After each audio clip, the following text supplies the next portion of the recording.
Welcome you, all of you today present here.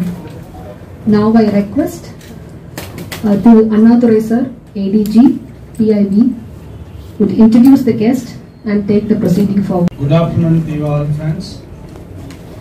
It's indeed a pleasure to have in the midst of us Hyun Hee Ban, the Chief of Social Policy, Planning and Evaluations, UNICEF, Mr. Kaushik, Mr. Rao, and they will be talking about the plans of UNICEF in the coming years, the next year and the years to come further. And it's our pleasure and privilege to have them here. I'll give a brief about UNICEF work that is currently being done in Tamil Nadu. Briefly, I'll cover upon 3 points. One is UNICEF globally. There is a strategic plan which has been notified, passed by the UN Assembly for the year 2020-25. Based on the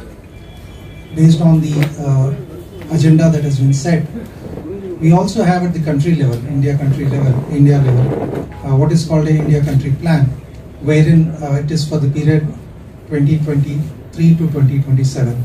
That's for the 5-year period.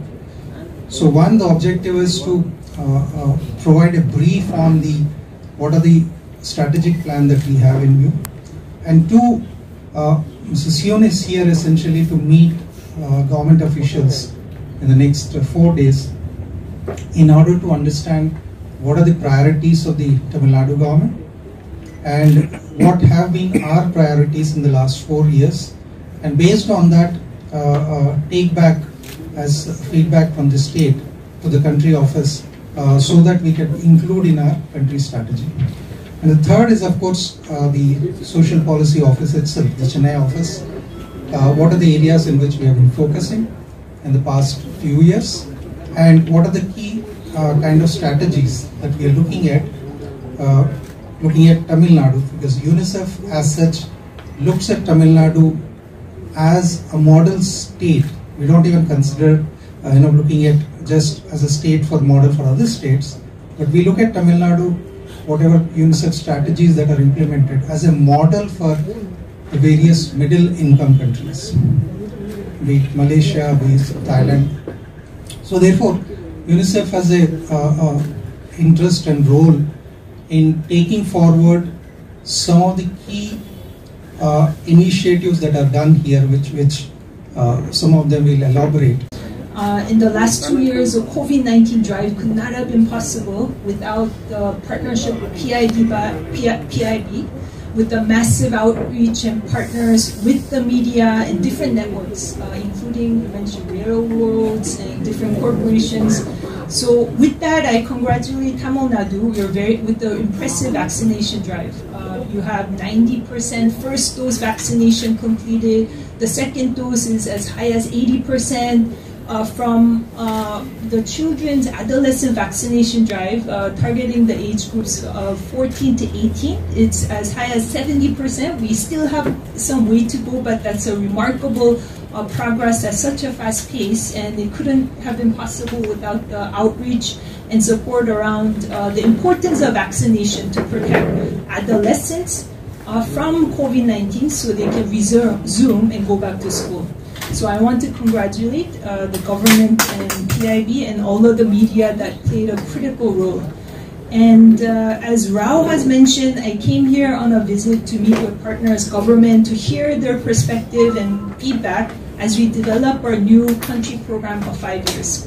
So I cover a social policy program, and within that social policy program, we look at social protection, child-friendly local governance, be it in the Gram Panchayat or cities.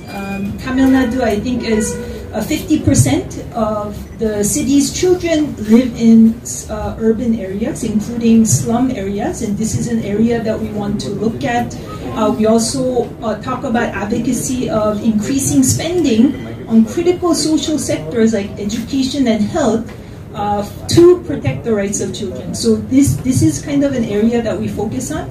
And Chennai office, the social policy office, is covering Kerala and Tamil Nadu, and it is a unique office.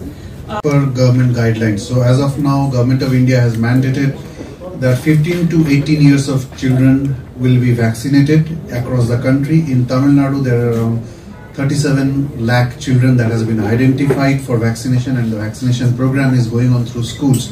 Now that the schools have been started, and most of the eligible population of in that age group have been attending schools for the last 5-6 months.